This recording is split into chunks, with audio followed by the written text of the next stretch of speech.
Hi, gang. Bob Boving here for the Mystery Project with the next installment of our series, Clean Sweep by Elf Silver, starring Deborah Allen as Bonnie Marsden.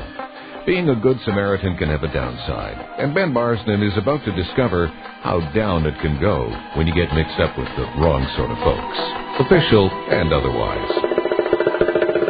This episode, the Al Capone of Membertou County.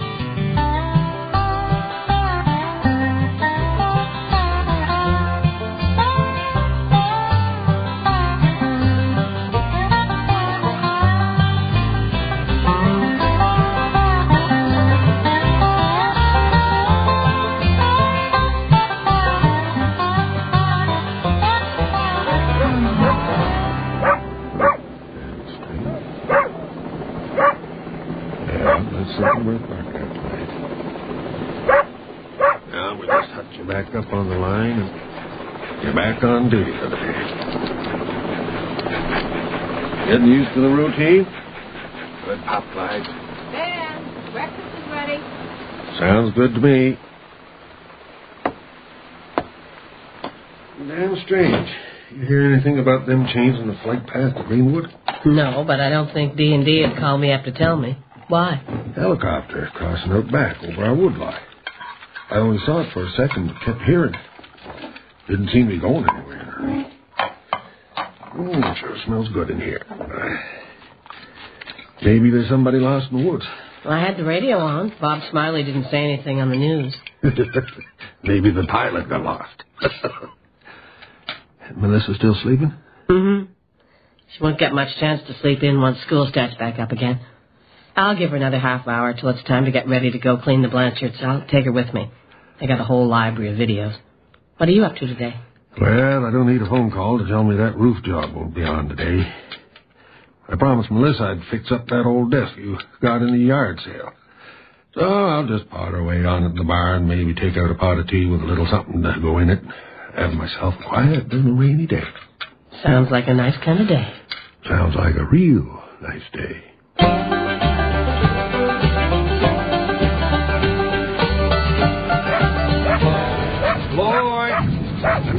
Clyde, don't have to take your job, Dad. Hello! Stay clear of him. He's a pound dog. Just circle around his line. It'll probably hold. That's the kind of cable they use to tie down airplanes. My name's Jim Taylor. This is my wife, Amy. We were wondering if you might do us a favor. We'd pay you for it. Well, you could do me a favor right off and step into the barn before I get as soaked as you are. Thank you, Mr. Marsden. Ben Marsden. You two can just unfold a couple of those lawn chairs there, and I'll get a fire going in the heater before you catch pneumonia. Follow the river or something? No, the rain was enough. Yeah, it's kind of embarrassing. Me and Amy drove up from the city for the day to scout out campsites for our holidays. Turned out my little two-wheel drive sports truck isn't as handy as I thought it was. We got onto a dirt road through the woods and got stuck in the mud. Well, we saw some house roofs down the hill and figured our best bet was to walk down through the woods. Were you the helicopter?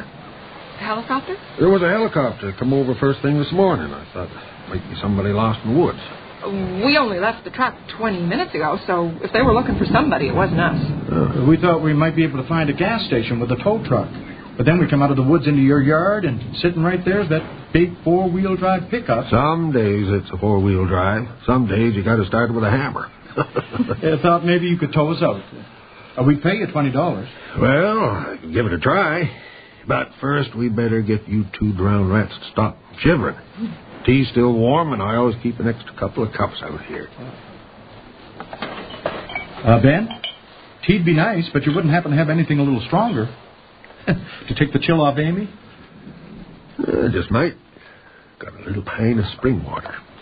Spring water wasn't exactly what I had in mind. This is Membertou County spring water, about 140 proof. Should warm you both up just fine.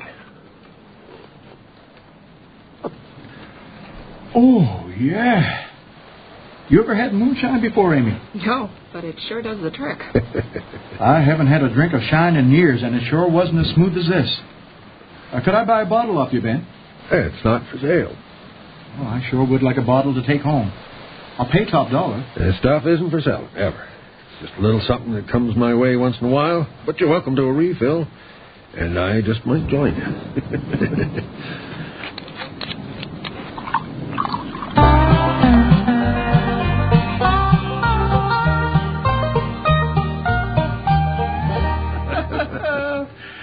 Oh, man, that's good stuff. I sure would like to buy a bottle to take back to the city. I told you, it's not for sale. Wouldn't that be fun, Amy? To show up your cousin from Cape Breton. What's his name? Ian. You're always bragging about the stuff they make in the hills up there. I'd sure like to show him what real shine is. It's not for sale.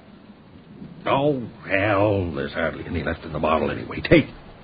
And we better go get your truck towed out while you can still drive. Or maybe you better let Amy do the driving. I've never seen anybody putting back the shine like you. You gotta get it while you can, Ben.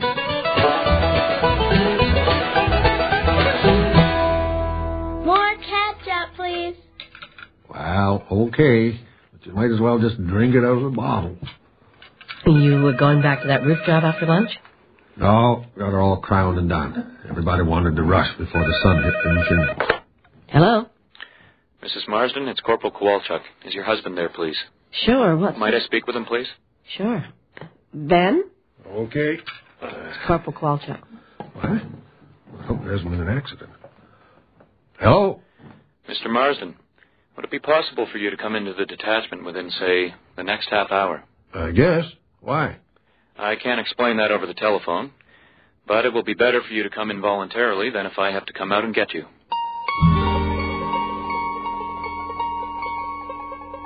You step in here, please, Mr. Marsden.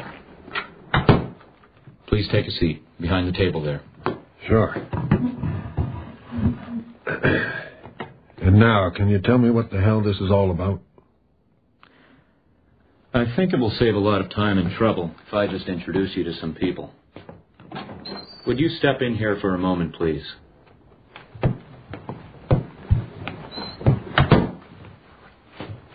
Hello, Ben. Hi, Ben.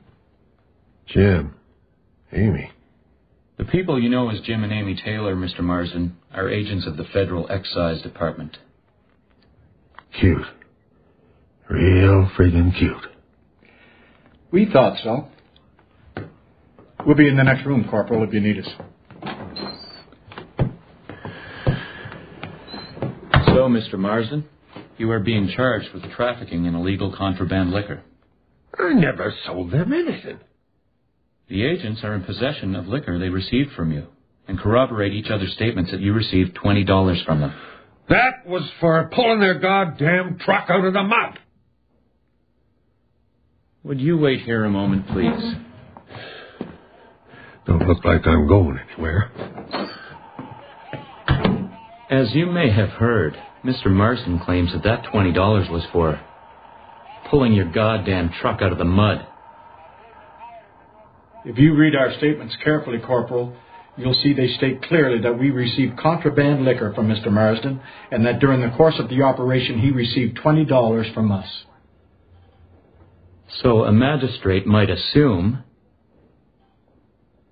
If you try any more of that sleazy crap in my jurisdiction, I will swear out a statement that you tried to inflate the charges. This investigation is a lot bigger than Membertou County, Corporal.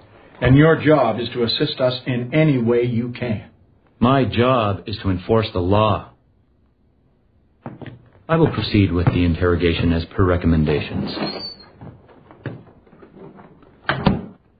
You are being charged, Mr. Marsden, with possession of illegal contraband liquor.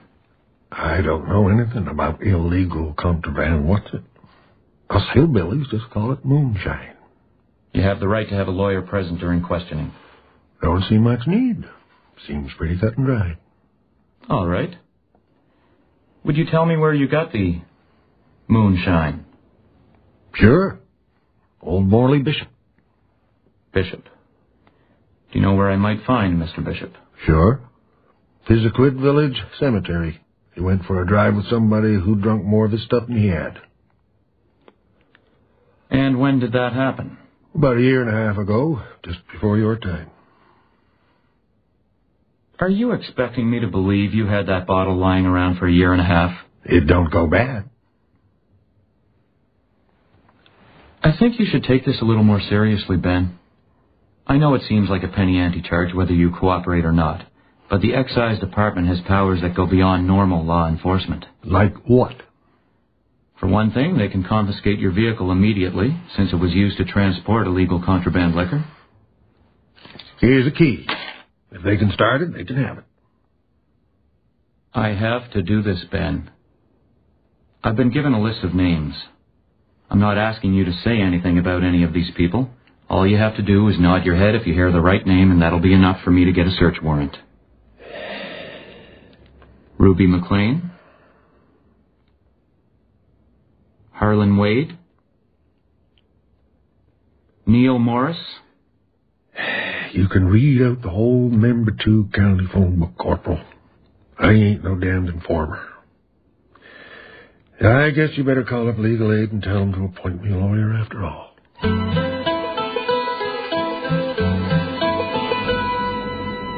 So I'll have to go through the whole damn thing again once legal aid gets a lawyer out of here. I'm sorry, Bonnie. For what?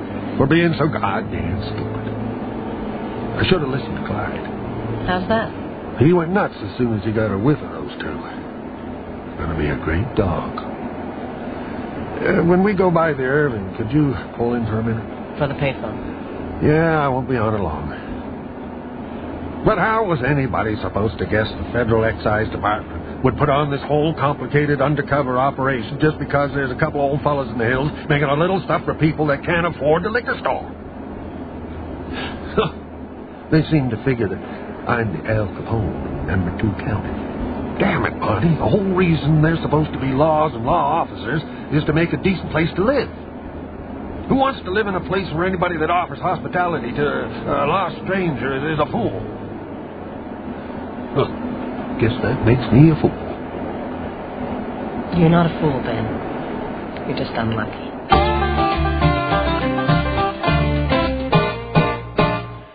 Right. Thanks. I'll be there. Does he sound like he'll be any help? Well, he sounds like he's fresh out of law school, but he's already got the truck back. Sounds like they're backing off. Well, maybe not. The lawyer says the excise people have cleared it through a magistrate, that they had good reason to put a sting on me. What reason? Seems they don't have to tell my lawyer what it is, because it's part of a ongoing investigation. Something damn strange is going on. But if I go around trying to find out what, I'll likely have relays of excise agents following my truck and taking down the names of everyone I talk to. Don't you think you're getting a little paranoid, Ben? Paranoid? Like imagining the Federal Excise Department would send out 2 agents and God knows how much backup to catch a guy who had a pint of moonshine in his barn? You can't think of any other reason why they'd come? No, I can't think of any other goddamn reason. And that's God's honest truth. Bonnie? I'll try and see what I can find out.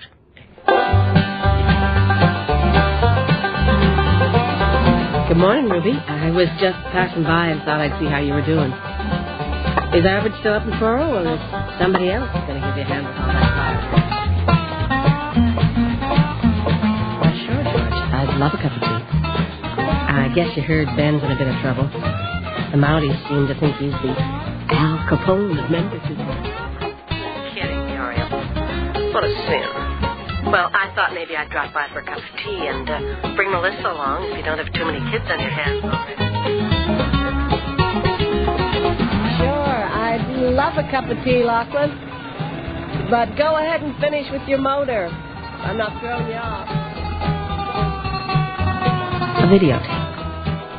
I don't get it, Barbara. How could someone get a videotape from it? Sure, I'd love another cup of tea. Did Melissa go right to sleep? Yeah, for a change.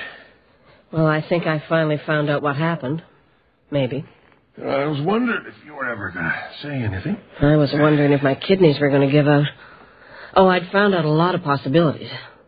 I found out more about the community we live in the last 2 weeks than in 45 years. You know that nice young couple from away that bought the old Collier place? Yeah. I I know them to see him. They're in the witness protection program. I don't know from where. Seemed to me they might like to keep up their informant credentials. And then there's Liz Morgan down the road. Turns out she's tried to have every one of her aunts and uncles arrested for anything from mail-ordering pornography to not reporting their bingo winnings to welfare. And did you know that last month, Harlan Wade had 3 police cars in his driveway for about 2 hours, but no charges were ever laid? I wouldn't like to think that Harlan... I don't know if you can trust anybody anymore. But I didn't want to think that either, so I didn't say anything till I found out if there might be a likelier possibility. There is. You know a kid named Billy Vickers? Maybe 19 or 20 years old? I don't think so. Well, there was a hydroponic marijuana operation up in Mertonville that got raided a couple of months ago. Yeah. I done some work there. You what? Well, fixing up the front porch and repointing the chimney. Did you know it was a grow house? And nobody said so, but it doesn't take much brains to figure out. A couple of jobless young fellas from the city, renting a place out in the country, with a barn where the loft windows are boarded up, but there's always light coming through the cracks.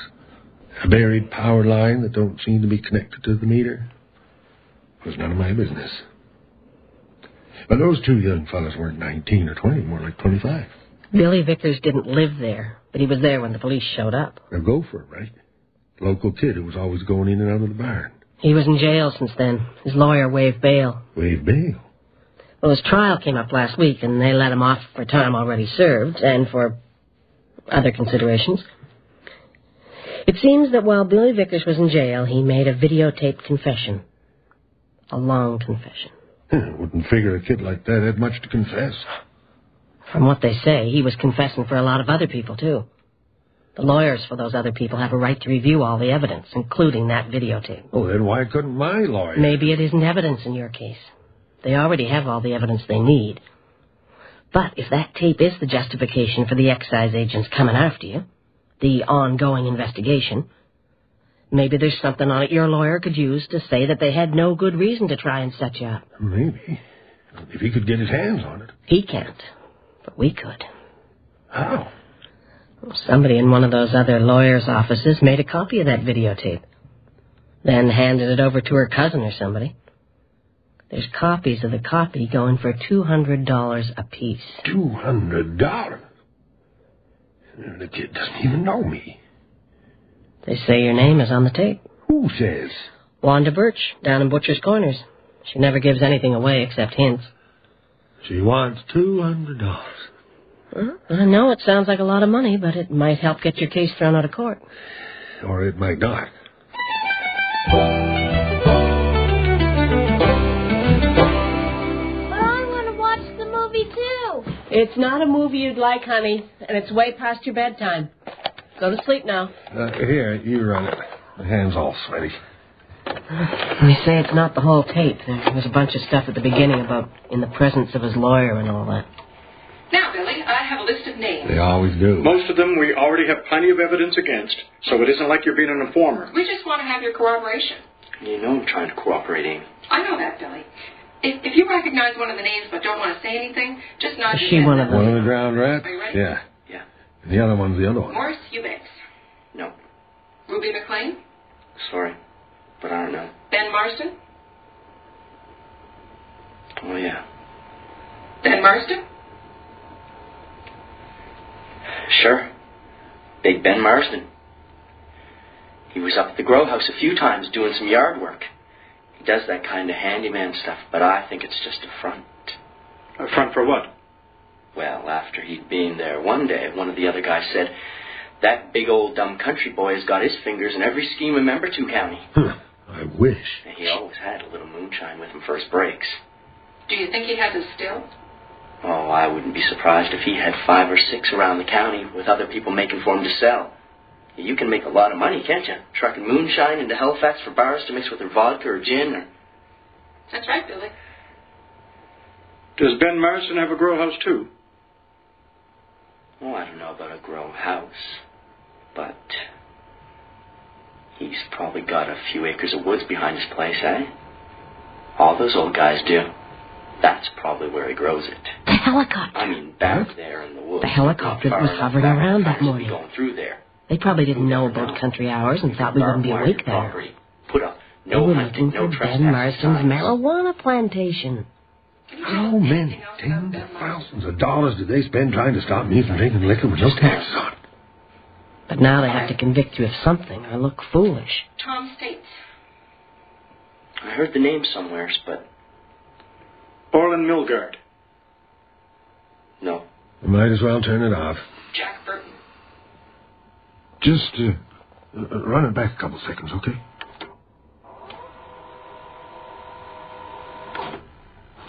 Jack Burton. Oh, yeah. He's the boss of it all. Fronts the money to set up grow houses all over Nova Scotia and maybe New Brunswick. Okay. Then buys and gets...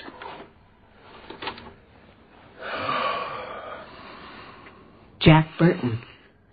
Somebody you know? Not hardly. Just enough to know that poor dumb kid should have stayed in jail. Why? Is Jack Burton innocent too? No. Jack Burton's not innocent. If you really can't finish your sandwich, you can take the rest out to Clyde. Okay. Lunchtime, Clyde. Hello? Mrs. Marston, it's Corporal Kowalczyk. You want Ben to come down to the detachment again? Some other scared kid make a statement that Ben Marston's a big-time racketeer? How did you know about that? Same way I found out Frida who killed Ray Fletcher or who was beating up Judy Barkos. Bonnie, I don't like this any better than you do. But Ben did commit a crime. And those two scummy excise agents didn't. Not according to the law. I just wanted to make sure Ben got a message he'll probably get from his lawyer anyway, but just in case. The case before his tomorrow is going to plead guilty after all, so he should be there first thing in the morning. Well, thanks for letting us know.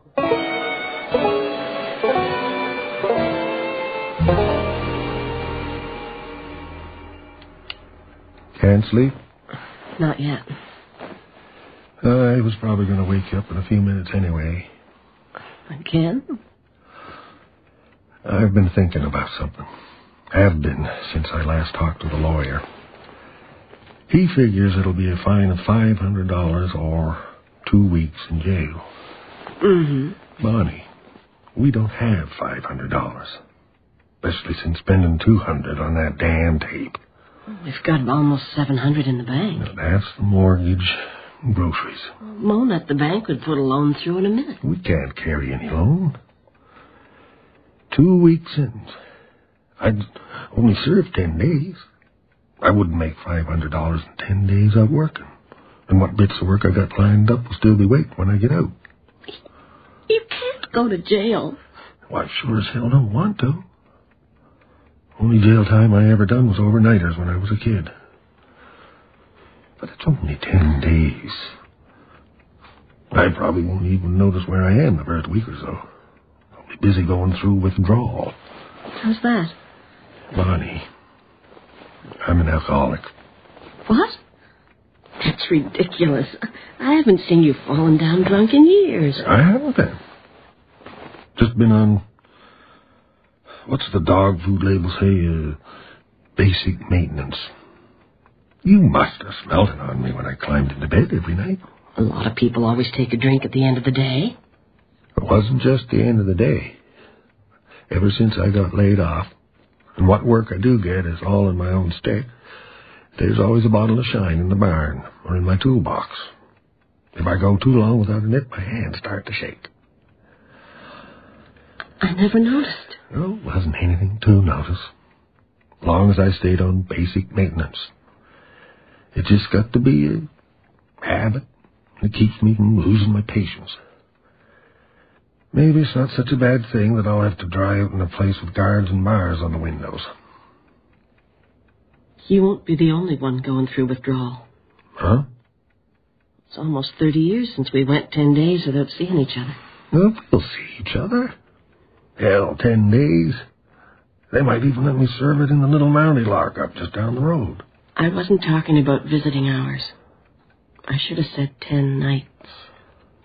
Well, just last year, When you were doing all that hospital time and out of commission in between, that was a lot longer than 10 days. That was different. Why? Because I was the one who was out of commission.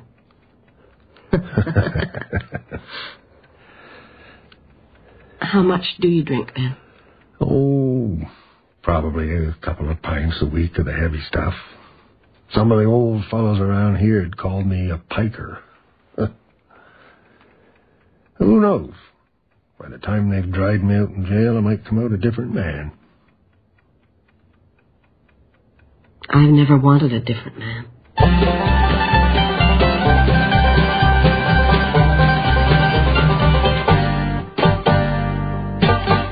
Benjamin Marsden, the court appreciates that your guilty plea has saved a good deal of time and public money. Although nowhere near as much public money as you and your unnamed friends have stolen over the years by producing and consuming illegal contraband liquor. The federal agent's report makes it clear that you've been very uncooperative in every area except your guilty plea. You may be a very small fish in a very large pond, Mr. Marsden, but it's a scummy pond in need of cleaning up. I sentence you to pay a fine of $2,000 or serve 2 months in provincial jail. You gotta be kidding. Next case. You've been listening to the Al Capone of Member 2 County, Episode 12 of Clean Sweep, written by Elf Silver. In the cast today, Deborah Allen was Bonnie, Richard Donat was Ben, Mike Pellerin was Corporal Kowalchuk, Ashley Swain was Melissa, Frank McKay was Jim Taylor, Margot Sampson was Amy Taylor, Joseph Wynn was Billy Vickers, and Richard Sercom was the judge. The music was composed by Scott McMillan and David McIsaac. The performance featured Gordon Stovey, Jamie Gatti, and Andre Lacroix, together with the two composers. The recording engineer was Pat Martin, with sound effects by Dermot Kenny. The associate producer was Peggy Hemsworth.